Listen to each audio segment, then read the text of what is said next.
मेरे बगल में जो ये तस्वीर दिख रही है ये कोई एआई जनरेटेड नहीं है, ना ही किसी बाबा का पंडाल, ना ही किसी जाति के नाम पर बुलाई गई भीड़। ये सुपरस्टार थालापति विजय के नाम पर आई लाखों की ऐतिहासिक भीड़ है। नमस्कार, आप देख रहे हैं जनतन टीवी और मैं हूं आपके साथ पारितोष।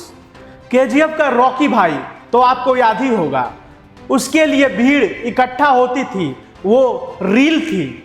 लेकिन थालापति विजय के लिए ये जो भीड़ इकट्ठा हुई है ये रियल है, 100% रियल। बड़े बड़े नेता अभिनेता के लिए भी ऐसी खचाखच पब्लिक नहीं आती। अब सवाल उठता है कि आखिर इतनी पब्लिक क्यों आई और थालापति विजय ने बीजेपी और किन पार्टियों पर वार किया। चलिए दिखाते हैं एक रिपोर्ट। थालापति विजय ये बस नाम नहीं है, ये सुनामी है, सुनामी जो 2026 के तमिलनाडु विधानसभा चुनाव में पूरे दमखम के साथ उतर रही है। और हाल ही का नज़ारा जिसने भी देखा वो भौचक्का रह गया।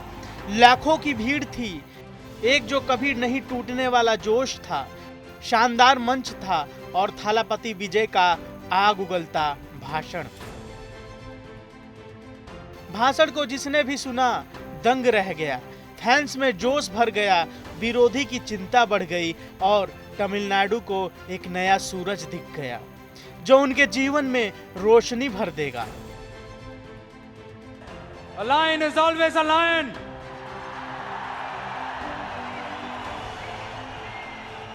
There are so many jackals and other animals in the forest, but there will be only one lion. And even if it is single, it will be the king of jungle. It is not only a description but also a clear declaration. Tamil Nadu की सियासत में actor विजय ने ठीक अंदाज में entry ली थी, जैसे बिहार में प्रशांत किशोर ने राजनीति में कदम रखा था।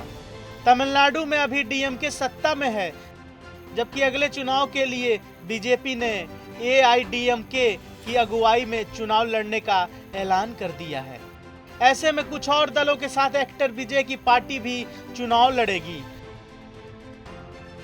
2026 की विधानसभा चुनाव में एक्टर विजय की पार्टी टीवीके का पहला टेस्ट होगा। दक्षिण में जबरदस्त लोकप्रियता रखने वाले एक्टर विजय की राजनीति में एंट्री पर सभी की नजरें लगी हैं। गुरुवार को मुद्देर की रैली में एक बड़ा जनसैलाब उमड़ा। ये सैलाब कोई एआई जनरेटेड नहीं था, 100% रियल था। वही जानकारी के अनुसार तमिलनाडु में अभिनेता से नेता बने एक्टर विजय की रैली में एक व्यक्ति की दुखद मौत हो गई। मदुरै में टीवीके ने अपनी रैली रखी थी, इसमें 33 साल के एक व्यक्ति की जान चली गई। रैली में शामिल होने गए शख्स को अस्पताल लाया गया, तब तक उसकी मौत हो चुकी थी। एक्टर विजय ने इस रैली को आगामी विधानसभा चुनाव की तैयारियों को गति देने के लिए रखा था। तमिलनाडु में अगले साल चुनाव है। एक्टर विजय ने पिछले साल फरवरी में राजनीतिक दल का गठन किया था। ऐसे में इस रैली के बाद कई सवाल खड़े होते हैं। सबसे बड़ा सवाल, ये भीड़ आगामी चुनाव में वोट में तब्दील हो पाएगी या नहीं?